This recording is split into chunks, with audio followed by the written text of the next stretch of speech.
2020 was a very different year. It was the year of social bonds.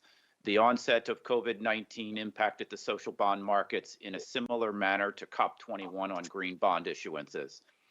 COVID-19 put a spotlight on socioeconomic issues that social bonds were really created to help mitigate. And social bonds are now front and center of the sustainable bond market. They offer investors an opportunity like green bonds.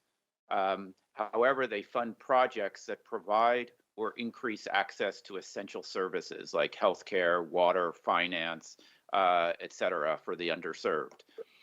So social bonds made up only about 5% of the sustainable bond market in 2019, but in 2020 they jumped to almost 148 billion of issuance, and the way the market is going in 2021, it could be as much as 200 billion or more in 2021.